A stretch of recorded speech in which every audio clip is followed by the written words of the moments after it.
What's going on, everybody? We're here with Ep.3 now of the HoopSimple podcast. I'm Cameron Moore alongside Mr. Dove Khan, the GOAT. Today we have somewhat of a legend himself, Mr. Isaiah the Iceman Walter, all the way from down under Australia. Isaiah, he's from Central Coast, Australia, played for his state team over there, played NBL 1, and then played for Terra last year with us. He's all-time leader in assists, 398, couldn't get to 400. We'll talk about that later. Um, and now he is at UMass Lowell, Division One school in Lowell, Massachusetts, just north of Boston there. So we'll go ahead and jump right into it. And Isaiah, tell us a little bit about your journey and how you got to where you're sitting today. Yeah, well, I mean, it was a lot of things. Like I've been playing basketball since I could really remember, and where I'm at now, Division One college, that was not even on my horizon, really, until I was 19, 18. Because like the culture back in Australia is you basically work your way up through your Yeah. junior in the Australian leagues, and Mhm. then there you go to like NBL one, something like NBL one, and Right. it's just taking those little steps, and that usually takes like the average Australian person who wants to do that like a lot of years up until like they're 25 or 27, Yeah. and that's only if they're really good enough to break the national level. Mhm. Right. Yeah, but and that's what I was gonna do. I was gonna do that same thing until the guys at Terra, you guys reached out to me and you guys showed me the way and Showed him the way. showed me the way. And I was like, I was really skeptical at first because like that's the culture of Australia. Like you stay in Australia. Yep. Like only now more Australians are going overseas to college. Like it wasn't a thing back when I was younger. But yeah, like now that I went with Terra, played my ass off. Um, and now I'm here. Love it. Good stuff. We were actually going to talk about when you were a kid, if you were dreaming of, going and getting to play Division One, and we stopped ourselves like, wait, would an Australian kid even have young dreams of playing Yeah. Division I don't even No, know what that is. One? Right. yeah, we didn't like me personally and all the people I grew up playing with and against. Like that was never on the horizon. Never. D1 maybe just in North America, everyone sort of sees it like this is the pinnacle. This is what everyone's going for. But, it's a big world of basketball out there. And that leads us into our next question, which is what are some lesser known elements of the path to D1 as an international student athlete? Because we got a lot of Canadians Yeah. watching the podcast. So, what's it like trying to get to D1 from another country? Yeah, well, I mean, I'm pretty sure it's a lot of similar elements for like a Canadian international student, like with all your visa stuff. Like I had to go through like a whole 2 month process with my own government's like visa situation, and it just took a it was a lengthy um stretch of time for sure. Like getting my visa, like getting all that approved so I can come here, and then also like with compliance with the school. Like I think 10 days after I signed, I was like on constant phone calls with my coaches here, the compliance group here, and then my government. And it was like Yeah. a three-way like chat. It was a lot of work, but in the end it was worth it because now I'm here, right? Uh, yeah, I guess the visa part was probably the hardest. And now that I'm coming to my second year, and there's talks about like NIL now. Oh, NIL look out. and NIL is a big thing now, and um, international students can't technically get NIL because of their visa. Mhm. Technically, Technically, like technically. I'm not gonna say nothing, but there's definitely money around. Yeah. we won't go too deep into that. Let's keep names out of the combo. But Oh, no, I I'm- feel you. yeah, yeah, yeah, yeah. But yeah, like technically, our F1, it's called an F1 visa, Yeah.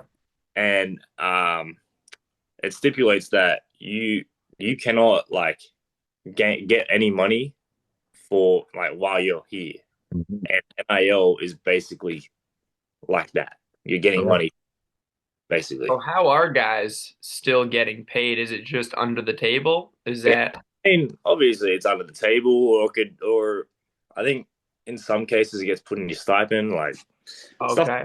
Yeah, there's different ways around it. I know they always have some sort of loophole.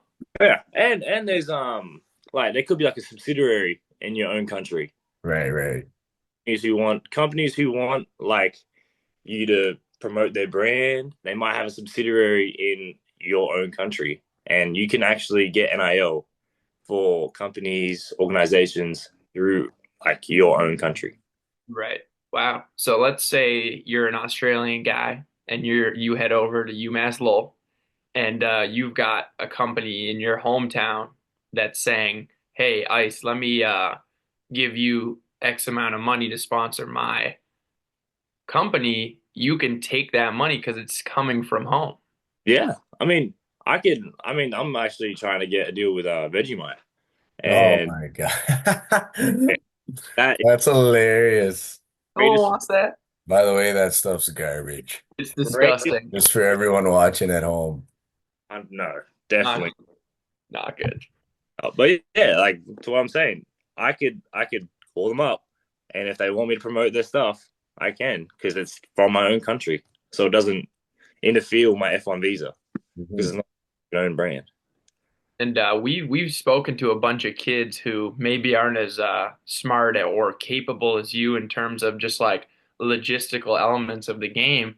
And the visa acquisition is actually a real obstacle to getting yourself to Division 1 for a lot of kids. So Mm. like, what did it take for you in terms of just like taking initiative and getting through those little red tape barriers to make sure that you got there for kids who are having a hard time? Yeah, I mean, I'd consider myself pretty lucky because of the country I live in and its relationship with the US. I think that's a big thing. Okay. I have a lot of friends I used to play with in the in FIBA who are like from Africa or some countries like that where their relationship with the US isn't that strong, and that is a big. I think that's the biggest thing, to be honest. Like a lot of guys have gotten their visa like denied or revoked because of their relationship. Yeah, it's a big problem for sure. Yeah. But yeah, moving on from that, take us through a game day at UMass Lowell, just for the people sitting at home. Isaiah was actually a academic redshirt this year due to some nonsense red tape with his school back home. So he wasn't able to play, but still I'd like to hear a game day through your eyes and what that sort of looks like. Yeah. Well, I mean, it definitely depends on the day. Like if it's a weekday, we would I'll just give you a whole stretch of it. So if it's a school day, we would do any like classes we would have um that goes to like 12 or whenever the game is, it'll be like 5 hours before. So just say like we have a game at 6, our classes, like we would take all our classes, but if we had classes past say 2, we wouldn't go to those Right, because we right. prepare for the game. And I think a lot of people don't understand this, like outside of a Division 1 perspective. Like you don't just walk into a gym and like have a 10-minute warm up and then boom, you're in the game. Like there's so many more elements to it. Like say we start right, so we start 4 hours before tip off, 2 hours, and it's basically um. So we have to be in the building 3 hours before, and uh, I'm blanking. That's that academic redshirt game day. That's all it is. I'm blanking. It's been too long. I Uh, hear you. You got your shoot around? oh Yep. yeah, yeah, yeah. So I didn't know why I didn't say that first. We have our shoot around first, which is like 6 hours before. That's usually an hour, and then I think we're off for an hour, and then we come back in the building, and then we're with the field, like we're with the athletic trainer. Mhm. So we have to do our athletic trainer stuff. Whoever needs taping or prep before we play, they do that for an hour, and then we just have like a light warm up to start. So like you have to we have a stretching regimen for forwards and guards. Right. So like it would be like bigs would be on the half court first, and then guards would be on the baseline, and we do different stretching stuff like that. And then it's like a light shoot around before then, and then we go back into the locker room. Like there's so many elements. We go back into the locker room for a like a debrief on the scout, and then we go back up, and then we have another light warm up, and then after that's done, we go back down Oh again, my God.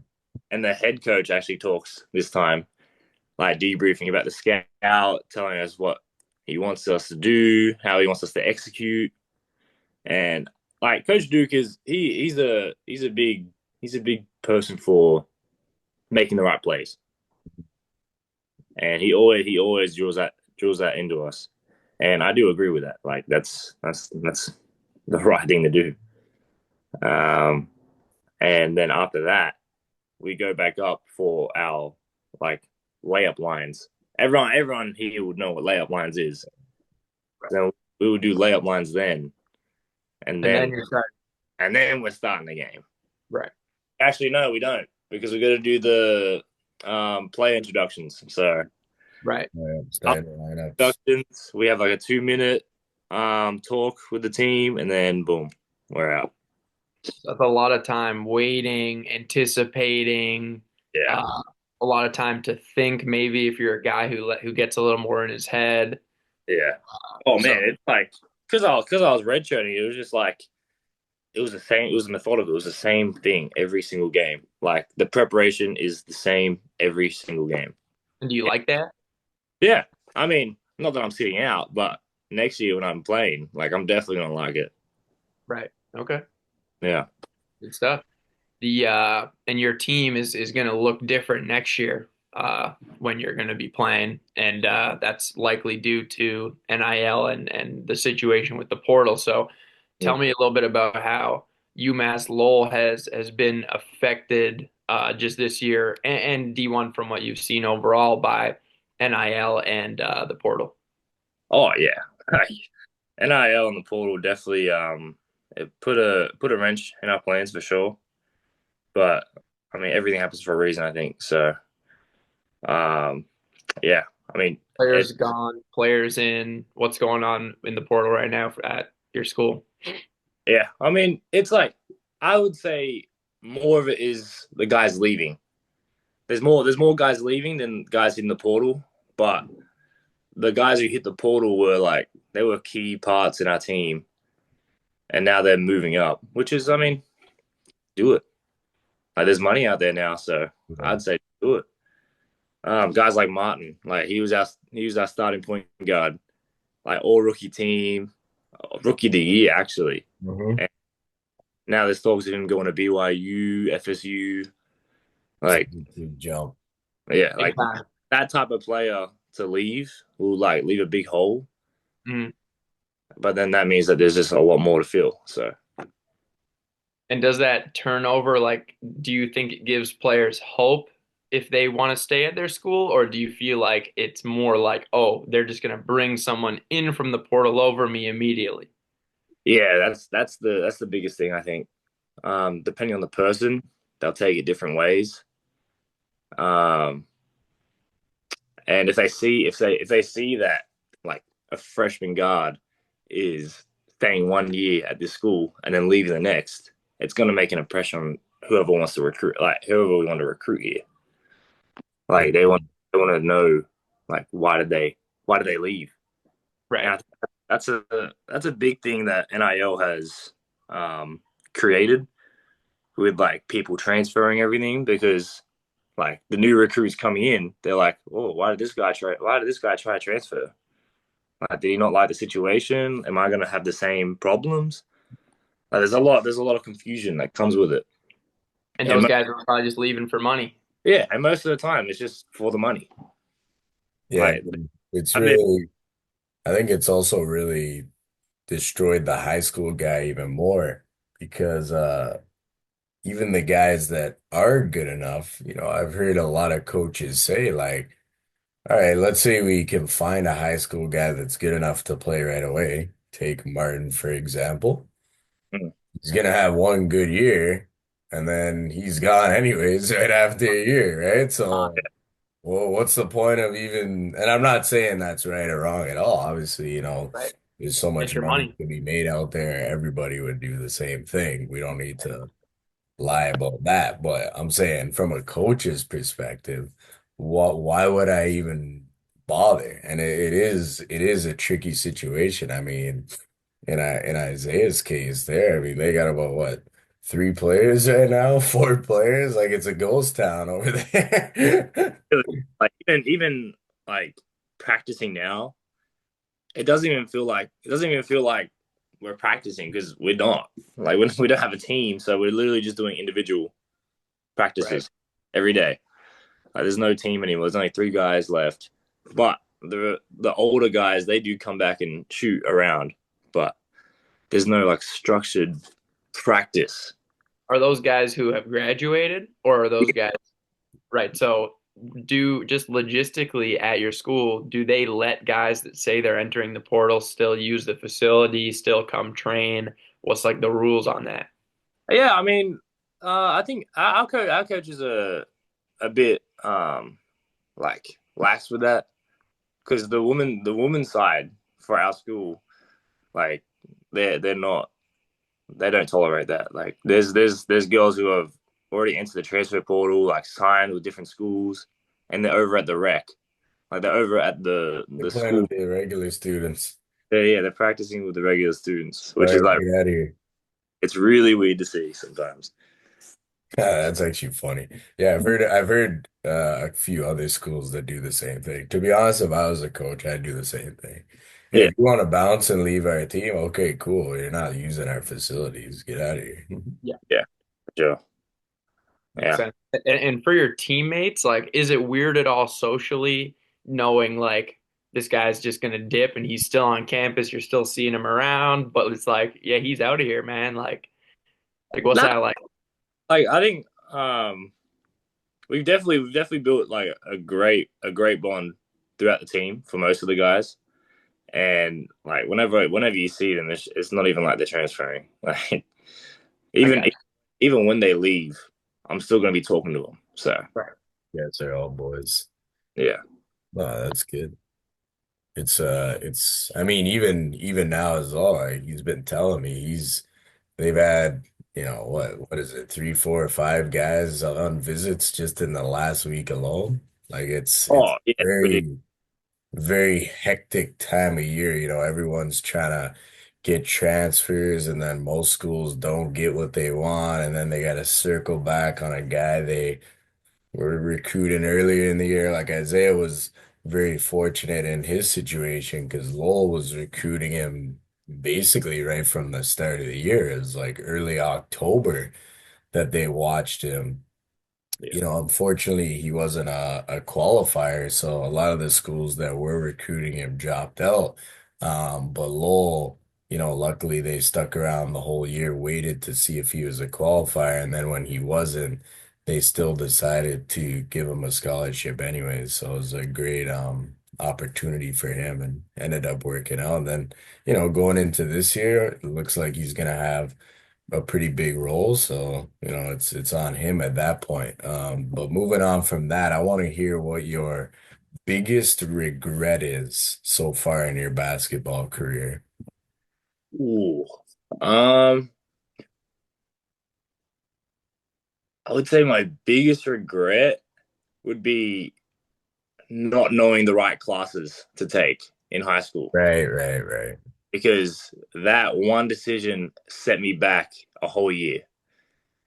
I wouldn't say setback, but it definitely hindered my progress for sure, not being able to play. Right. I think, I mean, I've already said this, like every Australian, not every Australian, but most Australians, they want to go up the ranks in their own country. Mhm. So really thinking, oh, let me like look at the NCAA approved courses and let me do that in high school. Like no one's thinking that. Like you Yeah, got because it's not even like a path that they're thinking about. yeah, yeah. Like so you got guys doing like construction, like blue collar work. Like they doing like construction classes, which don't Right. even have anything. Yeah. So like So you how early would you have had to know? oh grade nine. Grade nine. Grade So nine. if you're a grade nine as an international student, not in the States, trying to play D1, you should already be looking into the NCAA qualifier rules, you'd say? 100%. Because in when you start grade nine, that's when you can choose your electives. So you have electives that start in grade nine, and that's when you choose. That's when you can choose multiple classes. And I've actually already checked this with the school I went to. Mhm. That there are classes that are approved by the NCAA that you can take there. So You just would have had to know. yeah, Yeah, exactly. if I was in grade eight going to grade nine and college was on my horizon, even if it wasn't on my horizon, I would still want to do that to expand my options. Yeah, no, it makes sense. It's I mean, safe to say that oh, go ahead, Cam. no, I was just gonna say the other good thing about being an international is, um, as long as you haven't graduated yet, you can add as many classes as you can, as you need. So that was Isaiah's problem. Since he already graduated, when he came to us, it was his post-grad year. You're only allowed to add one class and play right away. The rule makes absolutely zero sense. But I Yeah. think, what was it that you needed? You needed three classes, right? Or two or three. Yeah. So because he had to take three extras, he can still be on scholarship, but he's an academic red shirt. Yeah. The whole thing is so stupid, and it was a complete runaround. Yeah. But if you're a guy from the States, you have to, there's a rule, it's called the 10 and 7 rule. So you have to get like 10 classes by grade 11 and then 7 by the time you graduate. So there actually is a timeline that you have to follow. If you're from outside of the States, you just have to get all those classes before you graduate. Right. Yeah. The whole, like, they need to completely, I mean, we're dealing with problems now with our international players from this season. And it's a runaround every single time. Like they need Right. to completely wipe out that international department and just bring Mhm. some new guys in. It's very, very annoying and tricky. But Yeah. if Well, you I mean, when I was going through that process of taking these classes in my post grad year, like the compliance for the international office, like they were very slow in getting. Insanely slow. They were very slow, and You can't even call them. Like there's actually no number to call. You have to send in an email and then it's like 3 to 5 business day response with the email. It's like I have schools waiting on me to yeah, qualify. Scholarships are on the table. and And you're relying on so many people to be competent on your timeline, and all these people are in different places in the world and don't care about you. So it's so difficult and complicated to actually put together, especially if you're not capable with that sort of element of life, like with bureaucracy. So I admire your ability to make it there. it, It's not easy. it And was a you were talking about in your grade 8 and 9 year that you that's when you would have had to know to take NCAA qualifying classes. So it's safe to say you needed to have the right people advising you that early, and it's so hard to have that. So let's talk about the best advice overall that you have for kids trying to play Division One? Yeah, is that internationally or just Division One? Division. If someone wants to get to Division One, what do you got to tell them? What do they need to be doing? I mean, there's a lot of variables that you couldn't control, like your height. Your height plays Yeah, a for big role. sure. Like you can't have a 5'2" point guard like making Not it to. happening. It's not happening. Like there's only one dude there, and he didn't even play more. He didn't even play much minutes. Um, but I would definitely say shooting. Shooting is probably the best asset you can have when getting recruited by Division One coaches because that's what they value, right? They want a guy who can be able to shoot threes on a consistent basis. Because like that's some of the problems we had with this team. Because some of the guys were known for like slashing, not shooting threes. So the scout would just be go under every ball screen, and that really put a wrench in our system because we play a lot of continuous ball screens. So if they just keep going under, then it really just messes up our flow. Mhm. Yeah. So I like, especially for me, I was lucky because I'm a 6'6" point guard, so I can get away with not being able to shoot as well. And coming to Terra, that was something I really lacked was my 3-point shot. But then like countless hours in the gym with Cam, especially Cam, Which is funny because when he first came, he thought he could shoot.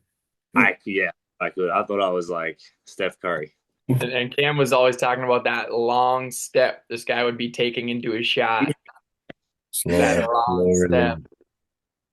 Yeah, I mean that's what got me into my rhythm. But then Cam showed me that it actually is taking longer to get into my shot if I take that long step. Mhm. And that's another thing as well. Like getting a shot off quick Yeah. is something coaches value a lot because if you have a molasses jump shot, then that like Oh, I love it. We've getting seen we've seen a couple molasses jumpers. yeah, like especially Division One level, I've seen it. Like these guys with molasses jump shots, their point guard gets them open.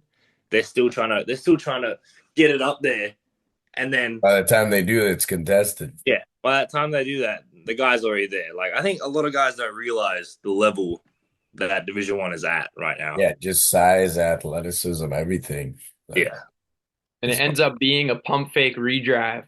And yeah, guys will act like they're doing something good. It's like, no, you yeah, were supposed to shoot that ball. You just couldn't. yeah, yeah. And that's a thing that even here is drilled at a lot. Like if you have an open shot, you got to take it. And if you have an open shot and it was still contested, then that's on you. Oh, that's fair enough. All Yeah. right, man. Well, I think that pretty much wraps up this episode. That's all the questions we have. Ice, we appreciate you jumping on. We wish you the best of luck coming into this season. We're hoping for some big things, maybe a tournament appearance, first ever for Lowell. That'd be And pretty cool. yep. But thanks for jumping on. Till next appreciate time, we'll be back next Friday. it.